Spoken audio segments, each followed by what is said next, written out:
My camera froze. Let's continue at chapter 4. Mike bit into his hot dog and took a gulp of power punch. In between bites, he stopped and listened for the ghost, but all I could hear was the rustle of the crowd in the background. The ballpark announcer called out the starting lineup. It's getting near game time. Maybe the ghost isn't coming tonight, Mike said to Kate. Let's go to our seats. We can wait for it tomorrow instead. Just hang on a minute more, Kate begged. They watched a customer order popcorn and a soda. Some nights it's popcorn, some nights it's hot dogs, Bud said as the woman walked away. You never can tell. He mopped his brow. There was a rush of cool air. Kate and Mike felt the hair on their arms tingle. Here it comes, Bud said. The ghost of Babe Ruth is in the house. Above them, or somewhere behind the stand, they heard muffled scraping and rustling sounds. For a minute or two, the sounds got louder, and then they got softer. That didn't sound like Babe Ruth walking by, Mike said. It sounded more like Babe Ruth with a broken leg dragging his bat in a duffel bag across the roof of a car. Bud nodded. Well, it sounds a little bit different each time. But that's the ghost. Let's go see if we can find it, Kate said. She tossed her napkin in the trash. Thanks for the help, Bud. No problem, Bud said. Good luck. If you find Babe, get me an autograph. By the edge of the hot dog stand, Mike and Kate peered around the corner into the low light of the service hallway.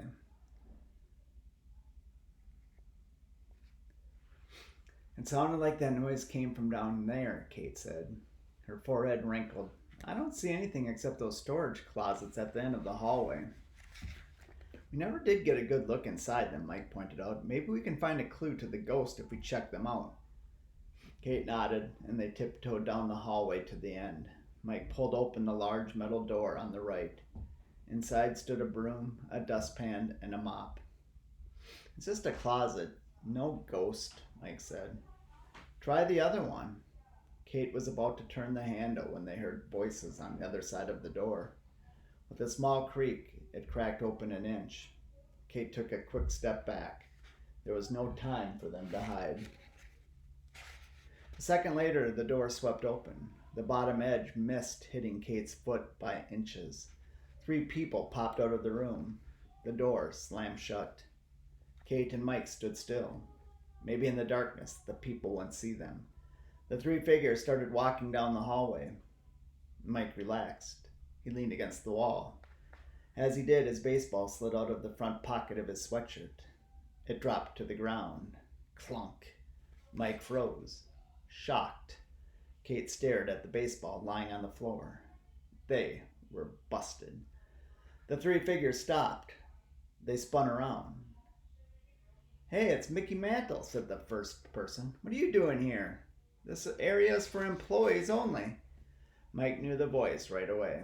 It was Sammy, the red-headed teenager he had met the day before. Sammy still had his Yankees cap on, but instead of the blue Ace air conditioning shirt, he was wearing a pinstriped Yankees replica jersey. In his left hand, he carried a small flashlight. We were just looking around, Kate said from over Mike's shoulder. Well, there's nothing here except storerooms, Sammy said. He looked at Kate suspiciously. We were putting some stuff away from my father's air conditioning company. Sammy's 2 friends shrugged and continued down the hall. We're going to find seats, Sammy, the shorter boy said. Meet us in the usual place, section 226. You 2 probably shouldn't be here, though, Sammy said to Kate and Mike. You might get in trouble. Okay, thanks, Mike said. He picked up the baseball and tucked it back into his pocket. Then he gave Kate's arm a tug. Come on. Sammy watched them leave. Mike and Kate turned the corner. Who was that? How do you know him? Kate asked. And why did he call you Mickey Mantle? That's Sammy. I saw him yesterday after the press conference when you were getting Aunt Laura, Mike said. I dropped my baseball. He picked it up and threw it back to me. He was calling me Mickey Mantle just to give me a hard time. Well, what's he doing here? Kate asked. Do you think he has something to do with Mr. Williams? I don't know, Mike said. He looked over his shoulder to see if Sammy was around. There was no sign of him or his friends. It's probably not safe to go in there now in case he comes back, but I really want to see what's in that room. I have a feeling it's the key to Babe Ruth's ghost. Chapter 5. The 7th inning stretch.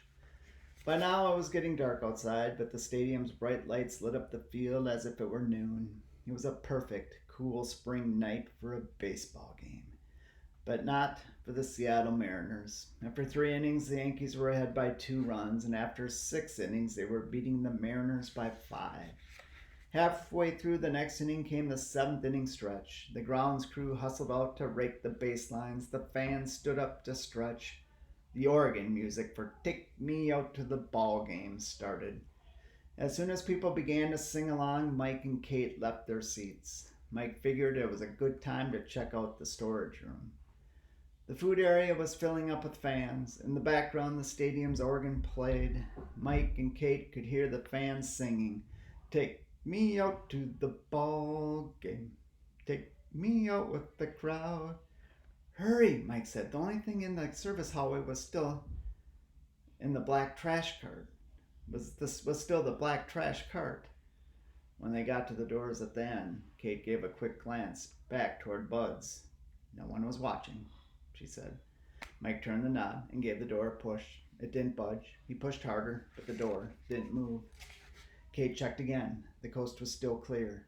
"Let me try it," she said. She turned the knob in the other direction and pushed. It wouldn't move. "How about pulling it?" Mike said. Kate smiled and pulled on the door. It swung open easily. The room was dark. "Yup, pull instead of push," she said. "I should have remembered that."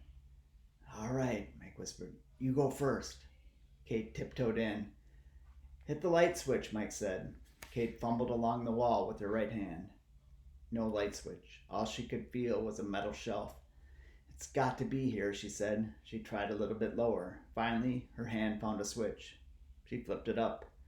The room was empty except for an old chair and a pile of cardboard boxes against the back wall. A small light hung from the ceiling. A set of metal shelves stood to the left of the door in front of the light switch. "Nothing here but some boxes," Mike said. He walked over to the pile and peeked inside the top box.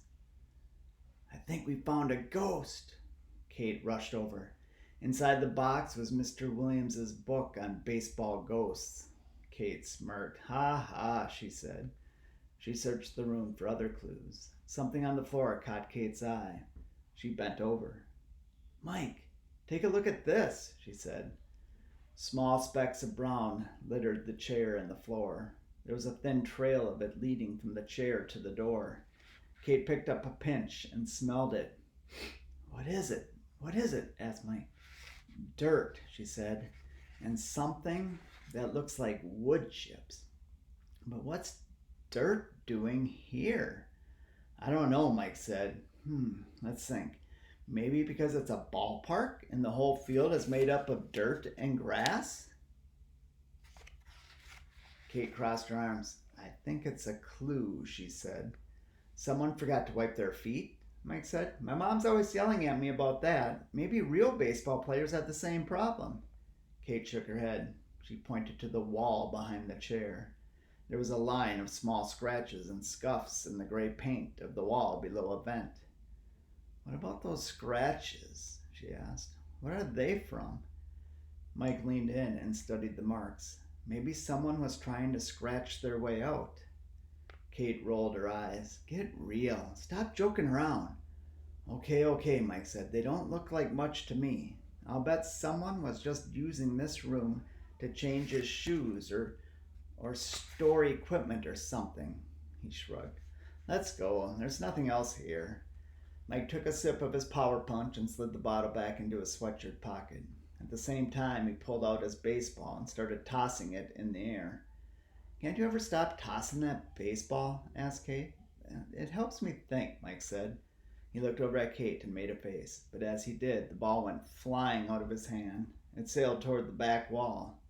"Uh-oh," Mike cried. He covered his eyes with his hands. Slam! The ball clanked against the air vent covering the back wall. It dropped with a clunk onto the concrete floor. Mike was afraid to look. It wouldn't be the first time he had broken something with a baseball. "You can open your eyes now," Kate said. Mike did. Kate was frowning at him. Hopefully no one heard that, she went on. "Sammy is right. You do need to work on your catching." Mike picked up his ball. It seemed okay. "Well, at least it didn't do any damage," he said. Maybe not to the ball, knucklehead, but what about that?" Kate asked. She pointed to the corner of the air vent where the ball had hit it. The bottom edge of the large square metal grate stuck out from the wall. "Whoops," Mike said. He leaned in. Luckily, the ball hadn't dented the grate. It had just knocked it loose. He started to push it back in, but Kate stopped him. "Wait, I have an idea," she said. Kate moved Mike aside. She stood in front of the air vent and grabbed its lower corners. She wiggled the bottom edge away from the wall. With a snap, it swung open. "Ta-da," she said. "Pretty good, huh?" "Wow, how'd you do that?" Mike asked. "When you were pushing on the grate, I noticed the hinge along the top," Kate said, "so I figured it would swing up for cleaning." Mike pushed the chair under the vent while Kate held it open. Then they both hopped up on the chair to have a look. As they did, the bottle of Power Punch in Mike's sweatshirt pocket banged against the wall. "Shh," Kate warned. "Are you trying to get us caught?" Mike shook his head and slipped the bottle out of his pocket. He took another quick sip, then he set the bottle down in the big metal vent. "It's an air vent," Kate said, "like the ones in my house, only a lot bigger." "How do you know?" asked Mike. He stood on his tippy toes to get a better look. "My father showed me how our furnace works when we were cleaning our basement last fall," Kate said. "I'll bet this is an air return. Air returns bring air back to a furnace or an air conditioner." "Oh, this is a pretty big vent," Mike said. "Hey, look at that," Kate said. She pointed to small clumps of dirt and slivers of brown wood chips on the inside of the vent. "Wow, just like on the chair and the floor," Mike said. He reached out and picked up one of the brown clumps. It smelled like his mother's garden. It was definitely dirt. "Yeah, something funny is going on," Kate said. "Let's get out of here. Watch out while I close this."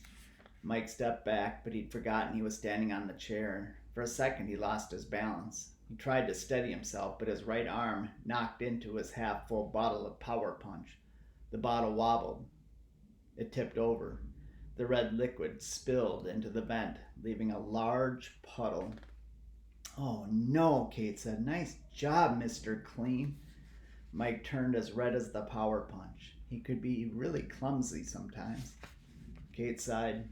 "Stand here and hold the cover open. I'll look for something to mop it up with," she said. She hopped off the chair and scanned the room. There was nothing except the empty shelves and Mr. Williams's books. Suddenly, the kids heard a loud crash outside the door.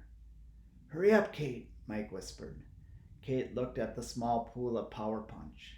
"It won't hurt anything to leave it," she whispered back. "There's not that much. It will dry up in a day or two. Quick, grab the bottle and help me close this."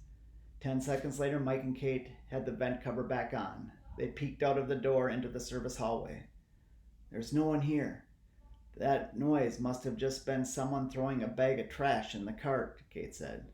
"Let's get out of here before anyone else comes." And that is the end of chapter 5.